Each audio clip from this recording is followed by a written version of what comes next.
आइए देखते हैं हेडिंग क्या है। यरीहो का भेद लिया जाना। यरीहो एक नगर था, वहां पर भेद लेने के लिए भेजा गया था। यहोशू के द्वारा 2 व्यक्ति को भेजा गया था, और 2 व्यक्ति कौन थे आइए हम आगे बढ़ते हैं और देखते हैं कि क्या समस्या थी वहां पे।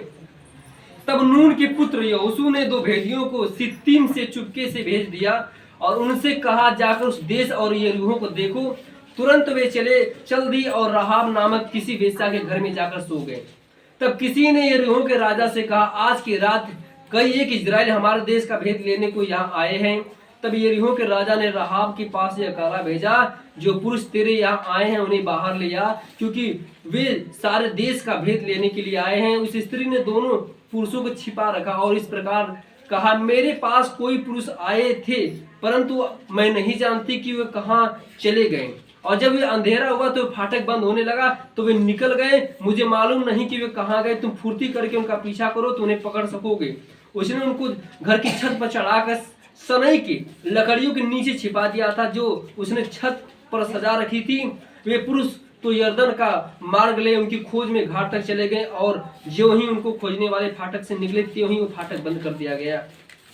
ये लेटने न पाए कि वे स्त्री छत पर उनके पास जाकर उन पुरुषों से कहने लगी, मुझे तो निश्चय है कि यहोवा ने तुम लोगों को यह देश दिया है, और तुम्हारा भय हम लोगों के मन में समाया, और इस देश में सब निवासी तुम्हारे कारण घबरा रहे हैं, क्योंकि हमने सुना कि यहोवा ने तुम्हारे मिस्र से निकालने के लिए तुम्हारे समय सामने लाल समुद्र का जल सुखा दिया, और तुम लोगों ने सीहोन और ओग नामक यरदन पार रहने वाले एमोरियों के दोनों राजाओं का सत्यानाश कर डाला। और यह सुनते ही हमारा मन पिघल गया, और तुम्हारे कारण किसी की जी में जी ना रहा, क्योंकि तुम्हारा परमेश्वर यहोवा ऊपर के आकाश का और नीचे की पृथ्वी का परमेश्वर है।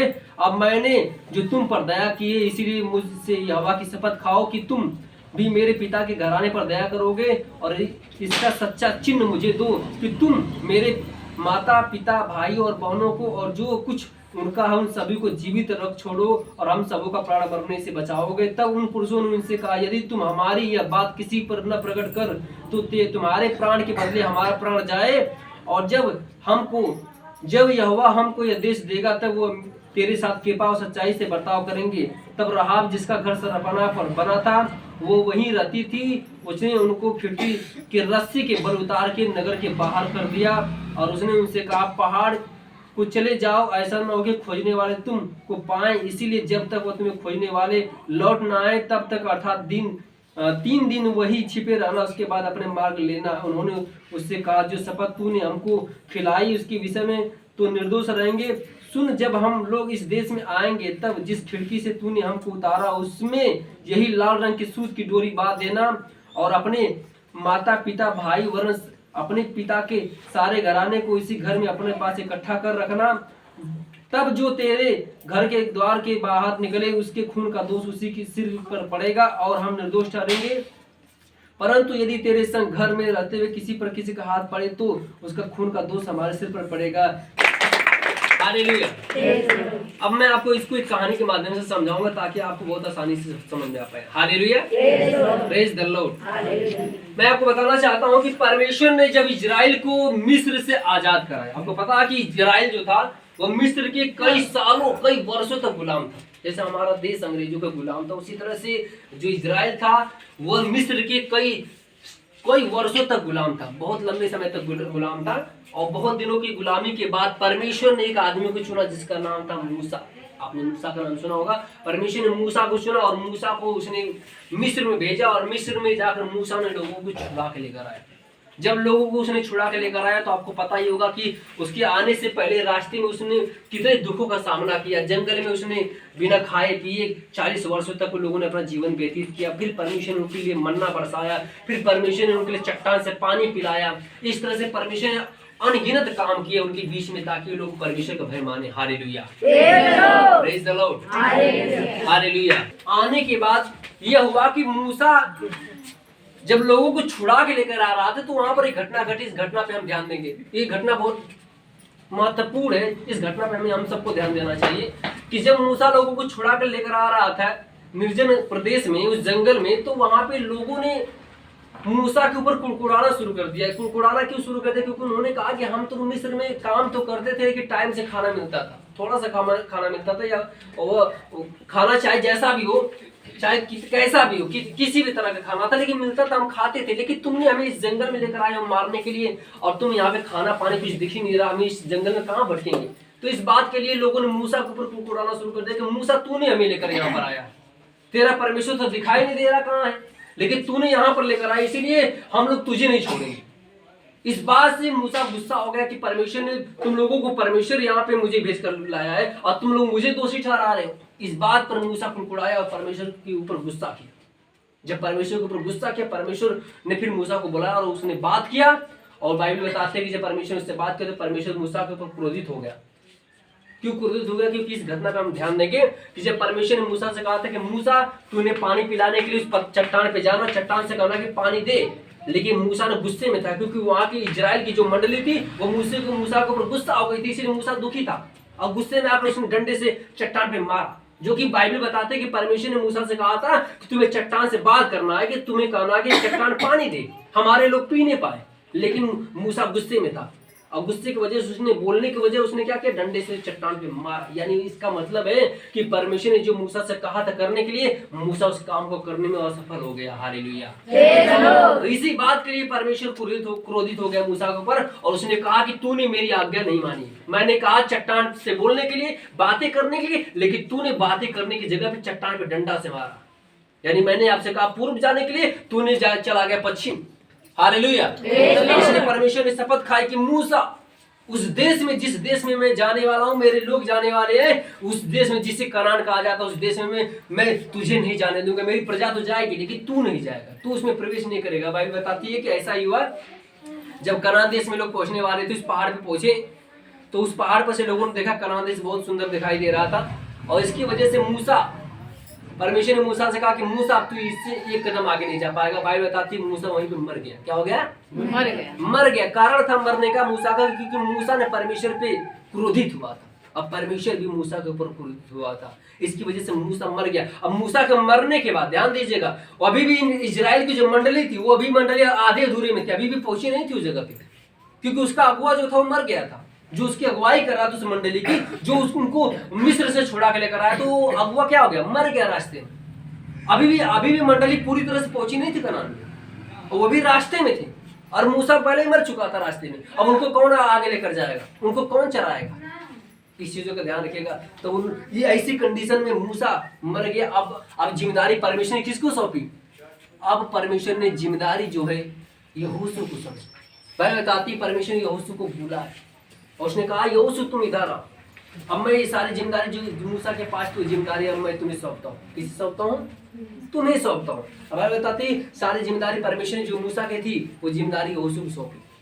और बाइबल बताती है जब यहोशू को सौंपी तो यहोशू ने क्या किया कि परमेश्वर ने कहा कि ये काम करो, तो यरीहो में चले जाओ और यरीहो में जाकर पता करो कि यरीहो की स्थिति क्या है। तब वहां पर यहोशू ने यरीहो में जाने के लिए 2 भेदियों को भेजा, जो जहां से कहानी शुरू होती, जहां से वचन शुरू हो रहा। अभी मैंने आपको अध्याय 2 का 1 पढ़ा, ये कहानी अभी यहाँ से शुरू होती है जहां से मैं आपको बताने जा रहा हूँ।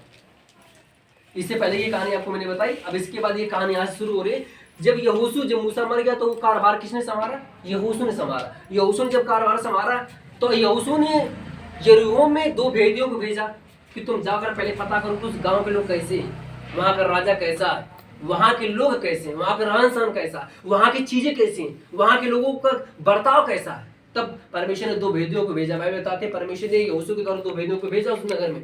जब ये लोग गए, ध्यान दीजिएगा कहानी बहुत जरूरी आपके लिए, बहुत महत्वपूर्ण वचन है, सुनिए ध्यान से। जब 2 भेदिए गए उस यरीहो में तो मैं आपको बताना चाहता हूं कि वहां पर एक वेश्या रहती थी। एक वेश्या थी जो किसी कारणवश वेश्या बन गई थी। मैं आपको बताना चाहता हूँ वेश्या बनने का कई तरीका होता है, कई कारण होता है। कभी कभी ये होता है कि वेश्या, कई लोग अपनी पति बाइबल बताती कि हम वेश्याओं को किस नजर से देखते हैं, लेकिन परमेश्वर उनको किस नजर से देखता है। Hallelujah, praise the Lord, hallelujah. अब ध्यान दीजिएगा कि जो 2 व्यक्ति थे जो गए थे यरीहो में, वो किसके घर पे जाकर? एक वेश्या के घर पे जाकर, जो कि आप जाने में एक बार हिचकिचाएंगे। इस समय इस युग में लोग एक वेश्या के घर पे जाने में हिचकिचाएंगे कि लोग मेरा मान सम्मान, मेरी बेइज्जती कितनी होगी, मैं उसके घर पे रुकूंगा। हालेलुया। लेकिन आप समझ लीजिएगा कि ये परमेश्वर है जिसे दुनिया अछूत कहती है, जिसे दुनिया बात नहीं करना चाहती, जिसे दुनिया धिक्कार देती है, उसे परमेश्वर गले लगाता है। हालेलुया। यीशु मसीह सुबह मंदिर में गए प्रचार करने के लिए, तो वहां पर लोगों ने एक स्त्री को पथराव करके मारते मारते लोग लेकर आ रहे, तो वो स्त्री भागते भागते गांव से बाहर गई और वो यीशु को खोज रही थी कि यीशु मसीह कहाँ है। बाइबल बताती है यीशु गांव से बाहर एक ऐसे निर्जन स्थान पर बैठा हुआ, तो वचन बता रहा था। लोग मारते मारते गए, वो बाइबल बताती वो स्त्री यीशु के पैरों में आके गिरी। तब तक लोग रुक गए, सबके हाथ में पत्थर था, शायद लोग तैयार थे मारने के लिए। सबने कहा इसके ऊपर पथराव करो, क्योंकि मूसा ने लिखा कि जो पाप करते हुए पाई जाएगी उसे उसके ऊपर क्या किया जाएगा, पथराव किया जाएगा, उसको मार दिया जाएगा। लेकिन वो यीशु के पास आई, यीशु से मदद मांगी। आप समझ सकते कि पूरी यहूदी मिलके मार रहे थे एक महिला को, जो कि उसने क्या किया था, वे विचार किया था, बस एक छोटा सा पाप किया था। परमेश्वर की दृष्टि में पाप होता है, लेकिन इंसान की दृष्टि में महापाप हो गया वो। हालेलुया। क्या मेरी बात समझ में आ रही है? मैं आपको क्या कह रहा हूं, इंसान की दृष्टि में एक बहुत बड़ा पाप है, लेकिन परमेश्वर की दृष्टि में केवल पाप है, और इंसान की दृष्टि में महापाप है। यानी वही इंसान ही परमेश्वर बना अपने आप के लिए, वही न्याय करता है। हालेलुया। और वो एक स्त्री का न्याय भी कर रहा था, क्योंकि लोग पथराव करके मारते मारते उस बेचारे अपनी जान बचाते बचाते भाग रही थी। भागते भागते यीशु के पास पहुंचे, यीशु के पैरों में गिर गई। अब बाइबल बताती जब यीशु के पैरों में गिरी, सारे यहूदी रुक गए, क्योंकि यीशु वहां बैठा हुआ था। किसी की हिम्मत नहीं कि पत्थर मार सके, क्योंकि यीशु बैठा हुआ था। यीशु कोई मामूली व्यक्ति नहीं था। बाइबल बताती यीशु का मान सम्मान सब कुछ था। राजा भी एक बार यीशु के सामने अगर खड़े होते तो बस उसका चेहरा ताकते थे, या यीशु मैंने बहुत नाम सुना है तुम्हारा, तुम बहुत अद्भुत काम करते हो। हालेलुया। Praise the Lord. एक बात ध्यान रखिएगा, जब यीशु मसीह किसी के सामने एक बार खड़ा हो जाता था ना, उसकी जुबान बंद हो जाती थी, चाहे वो अपने आप को कोई भी कितना भी बुद्धिमान हो, कितना भी टैलेंटेड, कितना भी उसके पास संपत्ति धन हो दौलत हो, या कितना भी बड़ा उसके पास अथॉरिटी यानी अधिकार हो, इसके बाद भी वह एक बार यीशु को देखता था तो खड़ा हो जाता था अपनी जगह से। हालेलुया। ये था हमारे परमेश्वर का, जो हमारे लिए क्या बना, दीन बना था। हालेलुया। जब वो स्त्री के पास आई, स्त्री ने क्या किया, उसने मदद मांगी, और यीशु मसीह ने क्या किया कि हे बन जा, मैं तुम्हें क्षमा करता हूं। उसने कहा था यीशु मसीह ने कि तुम्हें से जो निष्पाप हो, सबसे पहला पत्थर मारे तो देखा कि सब पापी थे, सब छोड़ के चले गए, और लास्ट में स्त्री बची। और बाइबल बताती है यीशु मसीह जमीन पे लिख रहा था, जब उसने ऊपर देखा तो सब चले गए थे। उसने पूछा क्या बन, तुझे किसी ने मारा क्या, तुझे सजा दी? उसने कहा नहीं स्वामी, मुझे किसी ने सजा दी। यीशु मसीह ने क्या कहा कि जा मैं भी तुझे माफ करता हूं, क्योंकि आज के बाद पाप मत करना। हालेलुया।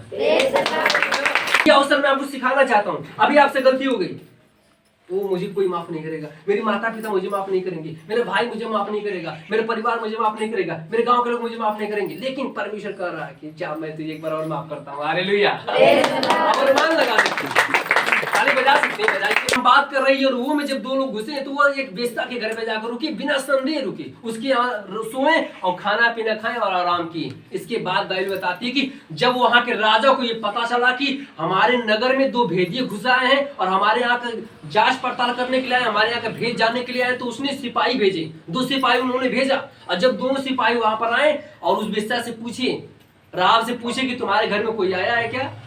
उसने कहा नहीं स्वामी, हमारे घर में कोई नहीं आया। सोच सकते हैं आप, उसने अपने जान पे खेलकर उनको दोनों को जान बचाई।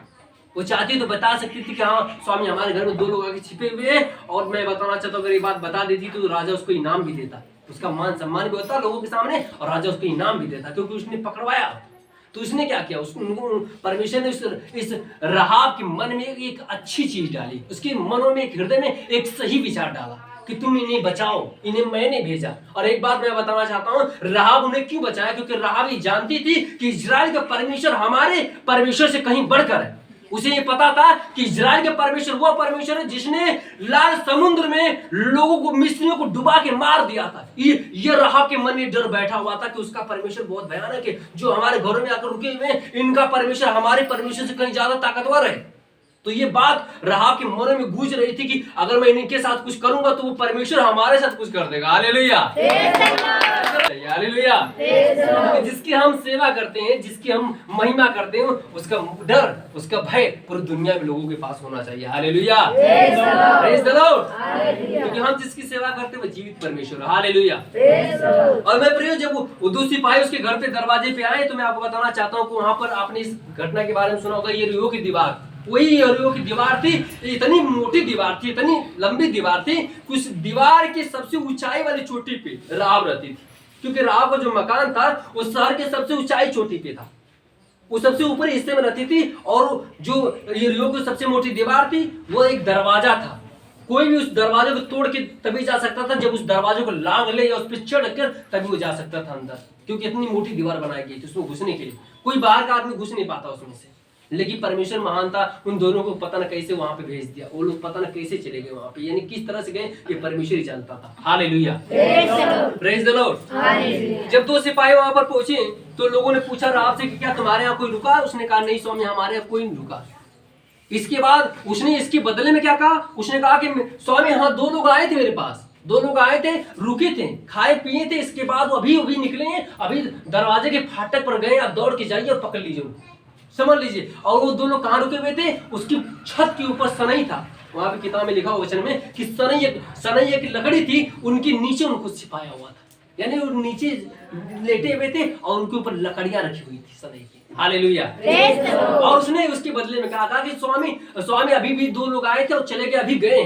और आपको पता है कि एक बेश्या के घर पे सारे लोग आते, कौन आता कौन जाता कौन जानता है, हमेशा लोग आते जाते रहते हैं। तो इसी तरह से उसने कहा कि हाँ लगता है सही बोल रही है कि अभी रुक गए होंगे। तो लोगों ने दौड़ के गए नगर के फाटक के बाहर उसको पकड़ने के लिए। लेकिन वास्तविकता तो ये थी कि अब तो दोनों चले गए थे। जैसे वो बाहर निकले गेट बंद हो गया, क्योंकि गेट इतना बड़ा था कि उसको खोलना और बंद करने में बहुत टाइम लगता था। तो जब गेट खुला तब तक वो बाहर चले गए तो गेट हो गया था बंद। दोनों सिपाही बाहर चले गए थे, गेट हो गया था बंद। और जब राहब छत के ऊपर गई तो उन दोनों से बातें की। उसने कहा कि घबराओ मत, चिंता मत करो, तुम्हारा परमेश्वर तुम्हें बचाने में सक्षम है। Hallelujah, praise the Lord. इस घटना के बाद उन्होंने अपने घर में 2 दिन तक रखा।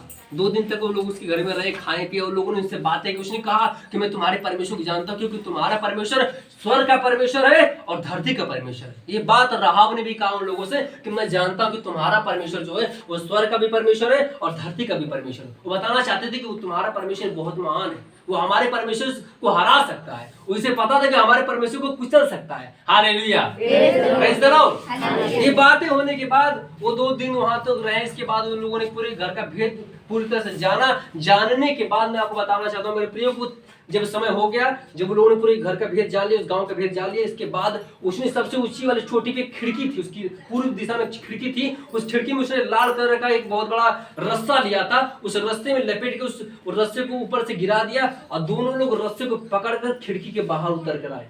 और जब खिड़की के बाहर उतरे तो उसने कहा कि लाल रंग का जो रस्सी था वो एक निशानी थी। जानते हैं लाल रंग की रस्सी किस चीज की निशानी थी? ये लाल रंग का जिक्र बार बार बाइबल में क्यों आता है? लाल रंग का जो जिक्र बार बार इसलिए आता है क्योंकि लाल रंग हमारे लिए उद्धार का कारण है। क्या कारण है? उद्धार का कारण। बाइबल बताते हैं जब यीशु मसीह मरा क्रूस पे तो उसके शरीर से क्या निकला? ब्लड निकला। लाल यानी रेड कलर का क्या निकला? ब्लड निकला। तो बाइबल बताती है कि यीशु मसीह का लहू तुम्हारे पापों को क्या करता है? शुद्ध करता। क्या करता है? शुद्ध करता। और मैं प्रिय मैं आपको बताना चाहता हूँ, जब मूसा जब इजराइल में जब मिस्र में था तो वहां पर परमेश्वर ने एक विपत्ति भेजी थी। उसने कहा था कि लाल कलर का मेमने का लहू तुम अपने दरवाजे पे सभी लोग लगा देना, क्योंकि जो लोग लगाएंगे उनके घर से जब स्वर्गदूत गुजरेगा तो उनको नहीं मारेगा। और जिनके पास स्वर्गदूत नहीं लगा रहेगा लाल कलर का दरवाजे के ऊपर क्रूस का निशान, उनको शैतान क्या करेगा? मार देगा। हालेलुया।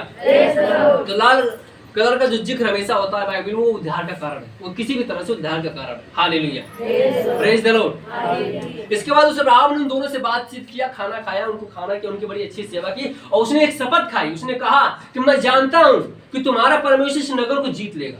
जब वो जाने लगे तो विदाई के जब समय आया तो उसने उनको खाना खिलाया, उनकी अच्छे से सेवा की। सेवा करने के बाद मैं बताना चाहता हूँ मेरे प्रिय, उनसे शपथ खाई कि तुम मुझे शपथ दिलाओ कि जब तुम यहाँ से जाओगे फिर तुम वापस आओगे और हमारे नगर को तुम लूटोगे या हमारे नगर को जब तुम जीत लोगे तो क्या तुम मुझे मार दोगे? क्या तुम मेरे घर को गिरा दोगे? मुझसे शपथ खाओ, क्या तुम मुझे छोड़ दोगे? क्या मेरे माता पिता मेरे भाई बहनों को तुम बचा लोगे? उसने कहा हाँ, यदि तुम मेरे परमेश्वर को भय मानती है तो मैं तुझे भी बचा लूंगा, तेरे घर को भी बचा लूंगा, तेरे परिवार को बचा लूंगा, सारे लोग जितने लोग मैं सबको बचा लूंगा जिनको तू चाहती। हालेलुया। ये सारी शपथ उस राहब ने उन 2 भेदियों से खाई। ये बातें फिर जाकर 2 जो भेदी थे वापस गए और ये बातें यहोशू को बताई और यहोशू फिर उन पे चढ़ाई किया। अब बताते यहोशू ने उनको जीत लिया और वो नगर किसका हो गया? परमेश्वर का हो गया था। Hallelujah, praise the Lord. में लिखा हुआ है कि बिना परमेश्वर पे विश्वास किए, बिना विश्वास किए परमेश्वर को खुश करना होना, यानी बता रही है कि उस राहब ने परमेश्वर को देखा नहीं था लेकिन क्या किया? विश्वास किया। अब बताते विश्वासी के द्वारा यहोशू ने यरीहो की दीवार को गिरा दिया। उसी यरीहो की दीवार पे जिनको 7 बार यहोशू ने क्या किया, चक्कर मारा। 7वीं बार चक्कर जब मारा वो यरीहो की दीवार क्या हो गई, गिर गई थी। ये तब की घटना है जब यहोशू गया वहां पर और उसने 7 बार चक्कर मारा। मैं आपको पहले से बता दूं कोई दीवार इतनी मोटी थी कि आपने सुना होगा चाइना की दीवार, इस समय जो वर्तमान में चाइना की दीवार जो आती है, जो सबसे ऊंची सबसे मोटी होती है, उससे कहीं ज्यादा मोटी थी यरीहो की दीवार। उसको 7 बार चक्कर मारना पड़ता था। आपको पता है 7 बार चक्कर मारने का मतलब समझते हैं? एक चक्कर मारने का मतलब होता है 2 दिन 3 दिन। कितने दिन? 1 दिन 2 दिन 3 दिन। एक चक्कर मारने का मतलब इतनी लंबी दीवार थी और इतनी चौड़ी दीवार थी, इतनी मोटी दीवार थी कि एक चक्कर बस आप अगर घूमकर मारेंगे ऐसे गोला में तो आपको 2 दिन लग जाएगा। कितना लग जाएगा? 2 दिन। इससे अनुमान लगा सकते कि कितनी मोटी दीवार थी। और परमेश्वर ने कहा कि तुम्हें 7 चक्कर मारना होगा। कितना चक्कर? 7। अगर इतनी छोटी दीवार होगी तब तो 3 बार में 1 सेकंड में घूम जाओगे आप। मान ये मोटी दीवार है और अब 3 बार में घूम के गिर गई दीवार। हालेलुया। लेकिन वो इतनी मोटी दीवार थी कि 3 दिन लग जाता था एक चक्कर मारने में। तो इससे अनुमान लगा सकते कि 7 चक्कर मारने में कितना दिन लग गया होगा। हालेलुया। गिर गई। और यरीहो ने क्या किया, यहोशू ने क्या किया, यरीहो को जीत लिया। और यरीहो किसका हो गया? परमेश्वर को हो गया। इसलिए मेरे प्रिय मैं आपको बताना चाहता हूँ, आज हम और आप सता में हैं। हम जानते हैं कि आपके गांव में सता हो रहा है, हमारे देश में सता हो रहा है, हमारे राज्य में सता हो रहा है। हम सभी लोग दुखी और परेशान हैं। कोई खुले में प्रार्थना नहीं करता है, कोई प्रार्थना करने के लिए कोई प्रचार नहीं कर पाता है, कोई बाइबल नहीं पढ़ पाता है। आप प्रार्थना करने जाते हैं, लोग आपके ऊपर सताव करते हैं, आपको दुख तकलीफ देते हैं। लेकिन बाइबल बताते हैं चिंता मत करिए, क्योंकि बाइबल कहते हैं जो परमेश्वर पे भरोसा रखते हैं विजय उनकी होती है। हालेलुया। मत विश्वास कीजिए, क्योंकि आप यहाँ के नहीं, आपको परमेश्वर यहाँ से ले जाएगा वहां पे, क्योंकि जहाँ पे आप हैं। इसीलिए आप केवल भरोसा रखिए, क्योंकि हमारा परमेश्वर लौट रहा है जल्द ही। यीशु मसीह स्वर्ग से लौट रहा है। वो आपको और हमें और हमारे विश्वासी भाई बहनों को ले जाने के लिए आ रहा है, क्योंकि उसका आना और हमारा जाना बहुत नजदीक है। बाइबल बताती इन आने और इन जाने में बहुत तुरही बजाई जाएगी। बाइबल बताते परमेश्वर की बहुत बड़ी तुरही फूकी जाएगी। जब तुरही फूकी जाएगी मरे हुए लोग जी उठेंगे। हालेलुया।